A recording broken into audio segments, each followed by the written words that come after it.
Assalamualaikum warahmatullahi wabarakatuh. Salam meja dosen. Pada kesempatan kali ini saya akan menyampaikan materi tentang keselamatan dan kesehatan kerja atau K3 dengan pokok bahasan penyakit akibat kerja. Jadi pada video-video sebelumnya, pada part-part sebelumnya kita telah membahas terkait dengan kecelakaan akibat kerja. Nah, pada saat ini kita akan membahas terkait dengan potensi penyakit akibat kerja. Apapun jenis pekerjaannya pasti memiliki resiko untuk menimbulkan sebuah penyakit. Oleh karena itu kita akan bahas satu persatu. Oke rekan-rekan, yang pertama kita akan memahami terkait dengan apa itu penyakit akibat kerja atau biasa disebut dengan PAK.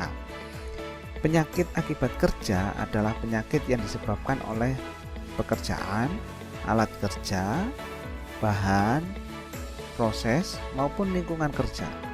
Jadi semua variabel yang ada dalam pekerjaan itu dapat berpotensi untuk menimbulkan penyakit pada pekerjaan.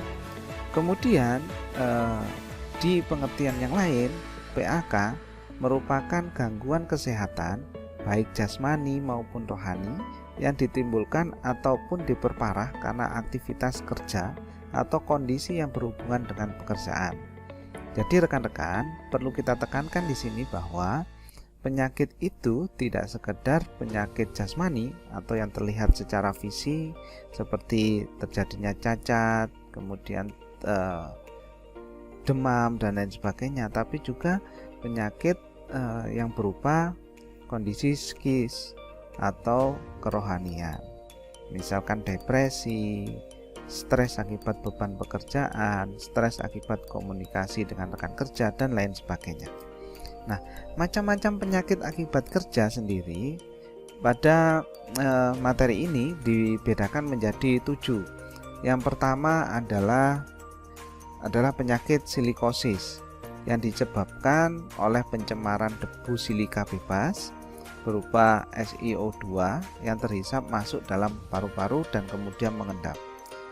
Penyakit yang kedua yaitu asbestosis, penyakit akibat kerja yang disebabkan oleh debu atau serat asbes yang mencemari udara. Kemudian penyakit yang ketiga yaitu bisnosis, penyakit yang disebabkan oleh pencemaran debu kapas atau serat kapas di udara yang kemudian terhisap oleh paru-paru. Coronary artery, penyakit yang disebabkan oleh stres atau karbon monoksida dan bahan bakar kimia di tempat kerja.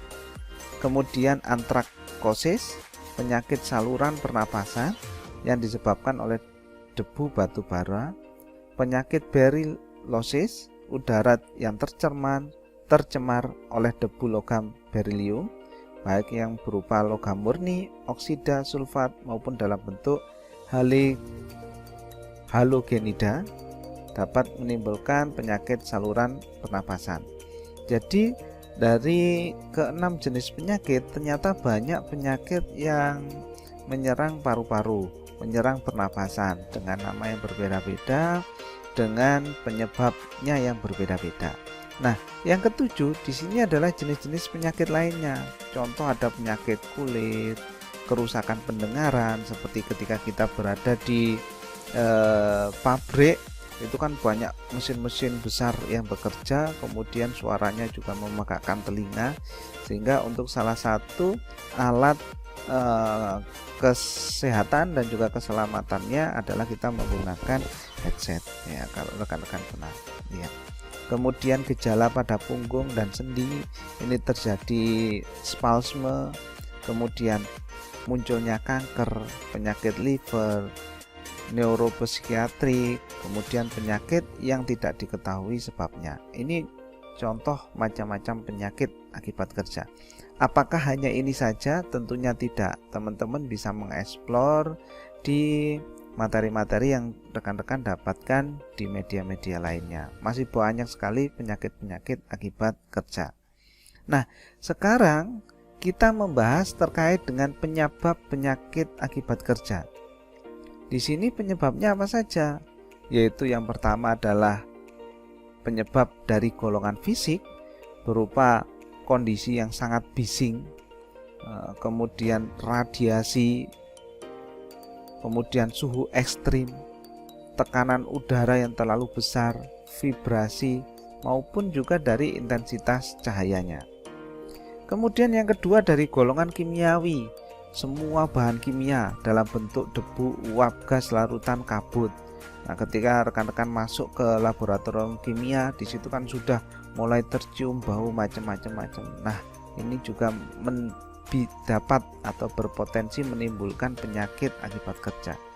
Kemudian golongan biologik seperti adanya bakteri, adanya virus, adanya jamur dan lain sebagainya. Seperti yang teman-teman rasakan saat ini, adanya virus COVID-19 ini, itu kan disampaikan di awal-awal bahwa diperkirakan virus ini muncul dan berkembang dari sebuah laboratorium. Kemudian golongan fisiologik atau ergonomik, yaitu desain tempat kerja, kemudian beban kerja, dan golongan psikososial seperti stres psikis, monotomi kerja, dan tuntutan pekerjaan. Nah, beberapa ini adalah contoh dari beberapa penyakit akibat kerja. Mari kita breakdown satu persatu, teman-teman. Faktor-faktor penyebab akibat kerja, contohnya faktor fisik. Suara tinggi atau bising yang dapat menyebabkan ketulian, temperatur atau suhu tinggi yang dapat menyebabkan hipereksi, miliaria, head cramp, head exhaustion, and head stroke. Nah, ini karena fisik, karena environment ini memberikan tekanan yang besar terhadap fisik kita. Kemudian jika bermain di radiasi sinar X dan lain sebagainya, di sini ada radiasi sinar elektromagnetik inframerah yang dapat menyebabkan katarak. Kemudian ultraviolet yang dapat menyebabkan konjungtivitis, radioaktif alfa, beta, gamma, X yang dapat menyebabkan gangguan terhadap sel tubuh manusia, tekanan udara tinggi menyebabkan cohesion diseases, getaran menyebabkan renal diseases, gangguan metabolisme, polyneuritis. Nah, jadi ternyata dari faktor fisik di sini muncul banyak sekali potensi-potensi penyakit akibat kerja. Kemudian bagaimana cara pencegahannya? Yaitu yang pertama dapat dilakukan dengan pengendalian intensitas cahaya di ruang laboratorium. Di setiap laboratorium, termasuk di laboratorium sekolah, itu juga cahaya sangat menjadi penting sekali. Kemudian adanya ventilasi dan penyediaan air minum yang cukup memadai.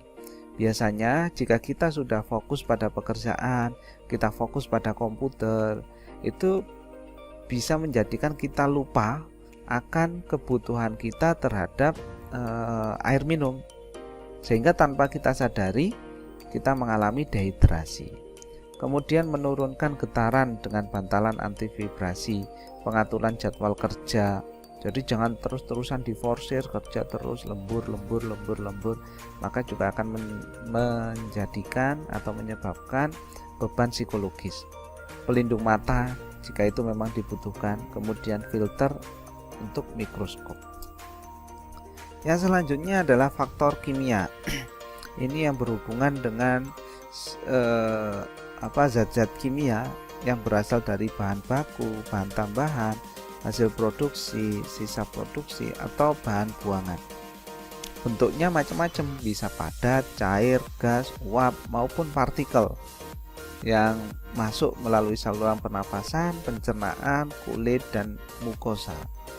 Pencegahannya antara lain adalah kita harus memiliki material safety datasheet. Jadi setiap zat atau bahan kimia itu telah memiliki datasheetnya atau deskripsinya, sehingga petugas laboratorium atau orang yang bekerja pada laboratorium kimia itu paham bagaimana cara penggunaan bahan atau zat kimia ini dengan baik, dan juga bagaimana cara pencegahan agar zat kimia ini tidak bisa masuk ke dalam tubuh atau minimal. Kemudian menggunakan karet isap atau rubber bulb atau alat vakum untuk mencegah tertelannya bahan kimia dan terhirupnya aerosol.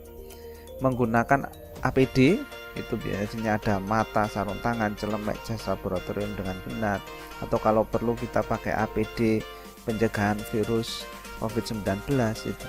Kemudian hindari penggunaan lensa kontak karena dapat melekat antara mata dan lensa. Mungkin adanya efek dari bahan-bahan kimia yang sehingga menyebabkan lensa kontak ini tidak bisa dilepaskan. Kemudian menggunakan alat pelindung pernapasan dengan benar. Yang selanjutnya adalah faktor biologi. Ini contohnya bakteri, virus yang menyebar melalui kontak dengan darah, bisa menginfeksi pekerja akibat kecelakaan kecil di tempat kerja, misalnya tergores atau tertusuk jarum yang terkontaminasi virus. Pencegahannya, semua pekerja harus mendapat pelatihan dasar tentang kebersihan, epidemiologi, disinfeksi. Ini sangat penting sekali kalau kita masuk di laboratorium biologi. Nah, kemudian sebelum bekerja harus melakukan pemeriksaan kesehatan pekerja untuk memastikan dalam keadaan sehat badan dan punya kekebalan alami untuk bekerja. Kemudian melakukan pekerjaan laboratorium dengan praktek yang benar, menggunakan disinfektan, sterilisasi dan disinfeksi, kemudian pengelolaan limbah infeksius, menggunakan kabinet keamanan biologis dengan benar, dan kebersihan diri dari petugas. Yang selanjutnya adalah faktor ergonomi atau fisiologi. Jadi faktor ergonomi ini disebabkan oleh cara kerja, posisi kerja, alat kerja, lingkungan kerja yang salah, dan konstruksi yang salah. Efeknya terhadap tubuh adalah antara lain tubuh ini cepat lelah karena apa yang kita gunakan untuk bekerja itu kurang sesuai, kurang nyaman dengan kondisi tubuh kita. Nyeri otot, perubahan bentuk seperti terjadinya skolosis, lordosis, kemudian bisa juga dislokasi atau kecelakaan. Sebagian besar pekerja di perkantoran bekerja dalam posisi yang kurang ergonomis. Misalkan letak komputer, kemudian letak kursi, bentuk kursi, kemudian hal-hal yang lain yang membuat kita merasa kurang nyaman, kurang pas dalam bekerja. Hal ini disebabkan kadang itu peralatan yang kita gunakan adalah peralatan-peralatan impor yang konsep ergonomisnya itu disesuaikan dengan bentuk tubuh dan budaya dari orang luar yang berbeda dengan ukuran dari bentuknya itu sudah berbeda ukurannya, juga dari kebudayaannya pekerja Indonesia.